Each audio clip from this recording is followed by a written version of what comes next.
We said this is going to happen because Roy Blunt made it happen, and now it's taking place. Missouri has just received millions of dollars from the Biden White House to enforce red flag gun seizures here in Missouri. Watch the video, guys, and join the fight. Hey guys, Aaron Dorr here with the Missouri Firearms Coalition. Ever since last summer, when then Senator Roy Blunt, and thank God he's gone, stabbed us in the back and voted alongside of Chuck Schumer and Dianne Feinstein to give Joe Biden $750 million to use in bribing states into passing red flag laws, we've warned everybody that money is going to find its way back here into Missouri. We weren't really sure how or how much or when it was going to happen, but we said that if there's one thing state governments are basically unable to do, it is to resist the call of free money coming out of Washington, D.C. Of course, there is no free money. It's our money, yours and mine. But we said it's going to happen here in Missouri. And I wish that we were wrong, but we're not. And we just found out recently that Missouri has received $5.5 million from the Biden White House as a down payment on Missouri adopting red flag gun seizures. Guys, if you're low on time, whatever else you do, hit the link above or below this broadcast and sign your petition. Make your voice heard so your state rep and state senators know you are 100% opposed to any form of red flag gun seizures. If you've got time, guys, the details are nasty on this. First of all, the money, how much?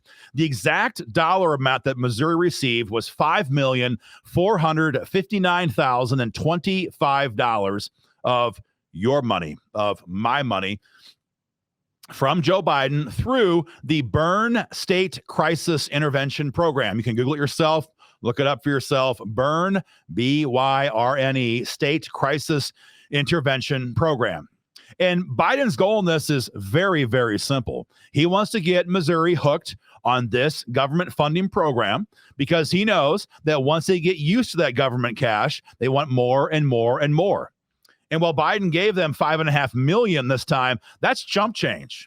There are hundreds of millions of dollars in this fund after last year's bill passed, S-2938, and that money could flood into Missouri. All we have to do is pass red flag gun seizures.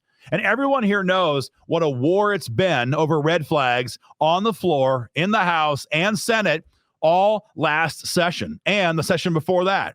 We've had floor votes repeatedly on red flag gun seizures. Now, for those who don't know, just kind of a brief overview on what a red flag law is.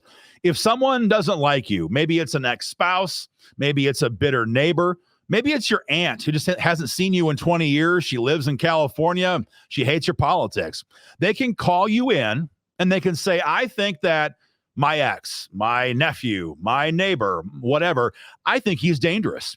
You know, he's always posting crap about Joe Biden on social media. Guilty. He has a whole bunch of firearms. Guilty. And I think that he might be a threat to himself or somebody else. And once that allegation is made, the judge will have to hear that case. And we don't have conservative judges anymore in this country, except for Clarence Thomas and about 5 others on the Supreme Court. And thank God for that. So when a liberal judge here in Missouri gets that case, he or she is going to hear that allegation in what's called an ex parte proceeding. That means in your absence. So you're out with your friends, you're out at your job, you're out living your life, and somebody else is trying to convince a liberal judge to order the seizure of your firearms. You see, this is the radical left's ultimate goal. This is more impactful, more important for them than an AR-15 ban or a magazine ban or anything else, because this is not about a certain kind of firearm.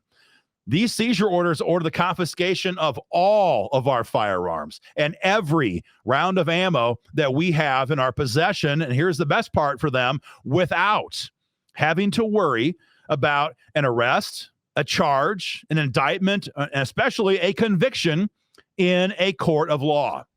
It is gun control through bureaucratic process, and that is their end goal.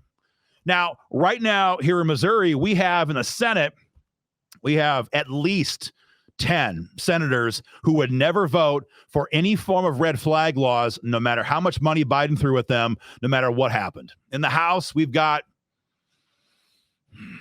20, thereabouts, 25 maybe, who would never vote for a red flag law, no matter what. But that leaves the leadership team in both chambers able to pull, as they normally do on tough issues, from the left and the rhinos on the right, pull them together, and they might get a majority to make this happen, especially if the Biden White House is waving a check for tens of millions of additional dollars in the face of our legislature. You might say to yourself, that will never happen. Folks, they said that in Florida, and they ate those words. Here's what they would do if it happens here in Missouri.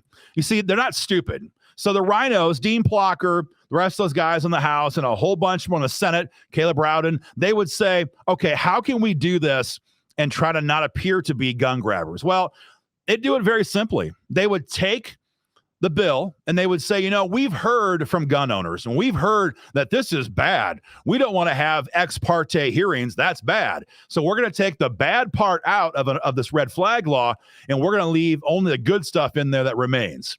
That's what's happened in states all across the country. And so what that would do is take out one part of it, but the base elements of a red flag law, which makes it evil, is there is no conviction for a crime in a court of law. That is the ultimate thing that we are opposed to about red flag gun seizures. That would not change.